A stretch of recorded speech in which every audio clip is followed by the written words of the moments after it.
1000 మందిలో ఒకరికి ఆకస్మికంగా మరణం సంభవించవచ్చు, ఆర్ పక్షవాతం రావచ్చు, లేకపోతే వాస్కులర్ కాంప్లికేషన్ రావచ్చు. అందుకని వెసల్ కాంప్లికేషన్స్ని అలాగే ఆదుర్దాగా క్యాథ్ని చూడగానే స్టంట్ వేయడం అనవసరంగా చేస్తే దానిలో కూడా కాంప్లికేషన్స్ వస్తాయి.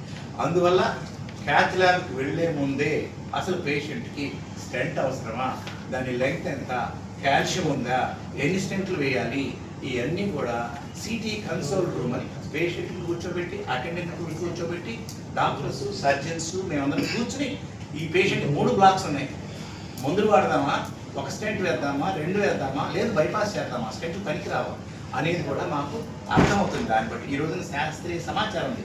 City guided angioplasty, city guided angioplasty అనేది అతి ముఖ్యమైనటువంటి అంశం ఈ రోజున ప్రపంచవ్యాప్తంగా అతి కొద్ది క్యాథ్ ల్యాబ్స్లో మాత్రమే ఉంది.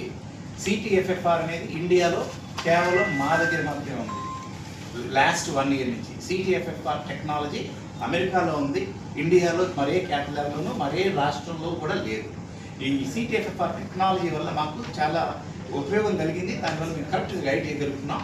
మొన్ననే జర్మనీ వెళ్ళి ప్రజెంట్ చేశారు డాక్టర్ కిరీట్ అని. అలాగే రేపు మేము కాలిఫోర్నియాలో కూడా మేము వెళ్ళి దీన్ని ప్రజెంట్ చేస్తున్నాం అనుకున్న డేటా. దాదాపు 20 పేషెంట్లు 27 పేషెంట్స్ డేటా ఇండియాలో ఫర్ ది ఫస్ట్ టైం వెళ్ళి మేము ప్రజెంట్ చేయబోతున్నాం. సో దీనివల్ల ఏంటంటే ఫ్యూచర్ అంతా కూడా ఇంకా సైంటిఫిక్గా మనకి బెటర్గా ఉంటుంది. సందిగ్ధం, యాంబిగ్విటీ, ఈ కార్డియాలజిస్టులు ఒకళ్ళ మధ్యలో ఒకళ్ళు చెప్తే వాళ్ళు బైపాస్ అంటే మందులు, లేకపోతే ఒకళ్ళు స్టెంట్లు అని అంటాం అనేది జరుగుతూ వచ్చింది నిన్నాడు. ఇప్పుడు అలా లేదు.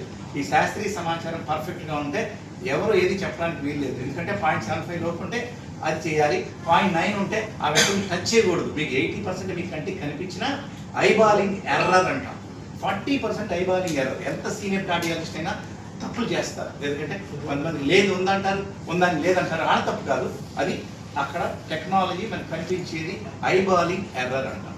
ఇది జరుగుతుందన్నమాట. సో అందువల్ల చాలా పెను మార్పులు వచ్చినాయి. ఇది మేము ఎక్కడికి వెళ్ళినా కూడా డాక్టర్స్ కూడా వాళ్ళకి కొంచెం కొత్తగా ఉంది. And there also interacting. ఒకసారి గూగుల్ చేస్తే వాళ్ళకి అర్థమైపోతా ఉంది అసలు ఏమిటి ఇందులో సమాచారంలో ఎంత నిజం ఉంది ఏమిటి అనేది. So everybody is now.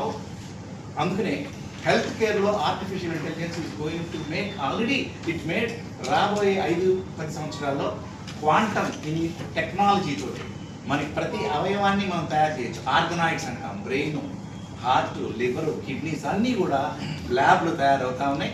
ఇదంతా కూడా మనకి ఏఐ ద్వారానే మనకి ఇప్పుడు ఆల్రెడీ జరుగుతూ ఉంది.